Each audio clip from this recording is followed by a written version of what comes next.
everybody? Welcome back. It's time to talk about the biggest horror movie of last month, Terrifier 3. Terrifier 3 is a part of the Terrifier franchise, obviously. It's set after 5 years after the events of Terrifier 2. Terrifier 3 is now the highest grossing unrated movie of all time. It was made on a budget of $2 million, and at the box office, so far it has made $60 million. It's funny that this movie was released in October, but it's set during Christmas. I'm assuming it's making fun of how Christmas just takes over Thanksgiving and sometimes Halloween. So that's very clever. But it's the greatest Christmas movie ever. Here's the plot of Terrifier 3. The two main characters of Terrifier 2, Sienna and her brother Jonathan, after they survive the clutches of Art the Clown at the end of Terrifier 2, Sienna is put into a psychiatric hospital for her PTSD. 5 years later, she gets released and goes to live with some of her family members. The one that is most involved in the family is Sienna's cousin, Gabby. And Sienna is still struggling with her PTSD, like severely. Her brother, Jonathan, is in college, and he's not near as involved in this movie as he was in the second, which I'm very surprised about. Like Terrifier 2, every character besides Sienna and her brother Jonathan are kind of assholes. There's this one girl in the movie who's constantly pressuring both of them to be in her murder podcast so they can talk about Art the Clown, even though they strictly do not want to. And even the little cousin Gabby reads Sienna's diary behind her back. So as for Art the Clown, this movie, well, if you watch the post-credit scene in Terrifier 2, he's resurrected by the protagonist in Terrifier 1, Victoria, who is possessed by the demonic little girl in Terrifier 2. He's resurrected in literally the grossest way possible. So in Terrifier 3, they team up to hunt down Sienna and her brother. So during the climax of this film, Art and Victoria finally find Sienna, and they tie her and her aunt up in their own house. They notice something sitting on a table in between them. It's wrapped up, and when Art unwraps it, they're told it is Gabby's skull.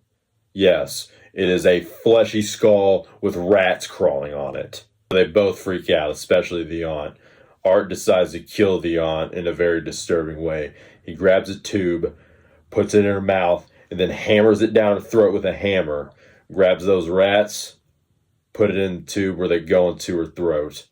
And you can, see the rats moving around in her neck. It's very disturbing. Grabs a kitchen knife, slits her throat where the rats just crawl out. Right after the kill, that's when the plot twist ensues. It's revealed that Gabby is actually alive. Victoria brings her into the living room, and that skull in the middle of the living room that's sitting on the table is actually Jonathan's. They skinned his head. So this makes Sienna freak out even more, obviously. So before both of them die, Gabby's dying wish is for Sienna to open her Christmas present from her. So Art and Victoria allow it. And when Sienna opens it, it's the sword, the magical sword that she uses to kill Art the Clown at the end of Terrifier 2. So she breaks free, kills Victoria with it, but with her being possessed by this demon, the ground breaks beneath them. And it looks like what we assume to be this portal to hell or something like that. Gabby falls in it, and Sienna fails to save her.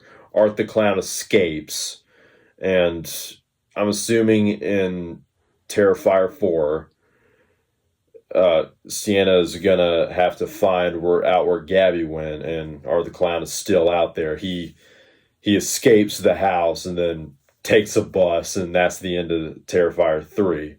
So I'm assuming there's obviously going to be a Terrifier 4. Okay, that's pretty much the full plot of this movie. But here's what everyone's asking. Is this one worse than Terrifier 2? Well, I actually think they're about even. The absolutely gory and disgusting nature of Terrifier 2 is what got the franchise so popular. People were vomiting and passing out while watching it. I know they're handing out barf bags for this one, but when I went to my movie theater, they never gave me one. However, they did give me a warning, and I said, I'm aware. Of course, there are many brutal things in Terrifier 3. A little boy gets mutilated to a tumbling mass of flesh by an axe, and the part that disturbed me the most was the shower scene. Art hacks, slashes, and beats a couple senseless with a chainsaw. It's even shown for a little bit in the trailer. He just absolutely goes all out with this kill. He mutilates them to nothing, basically. He slices a girl's tits open. He cuts a guy's balls and dick in half, and it even shows a close up of the guy's groin. That's the part that disturbed me the most. It's basically the shower scene in Psycho on steroids.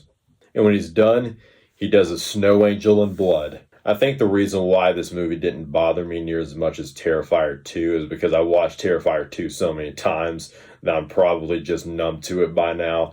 It doesn't bother me anymore. But Terrifier 3, that shower scene, if I didn't watch Terrifier 2 and went straight to Terrifier 3, that scene would have probably made me pass out. Because even after watching Terrifier 2 many times in the theater, when it showed that close up of the guy getting his dick sawed in half, I actually looked away for a second and cringed. Not to mention, the actor who played Art the Clown, David Howard Thornton, actually threw up on set while filming one scene. I'm assuming it was the shower scene. And when the actor who's playing the killer in a horror movie throws up, you know it's bad.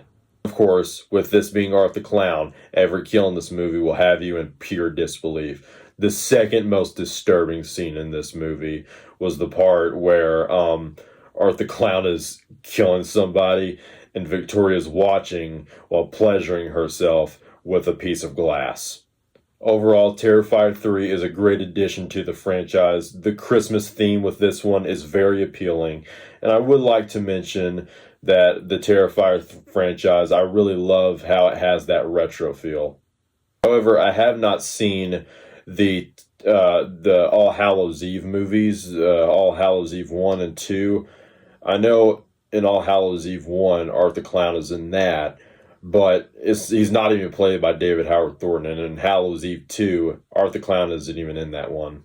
Well, it is very sad that the spooky season is gone, but horror still lives, and it always will. Thank you for watching, everybody. Good night.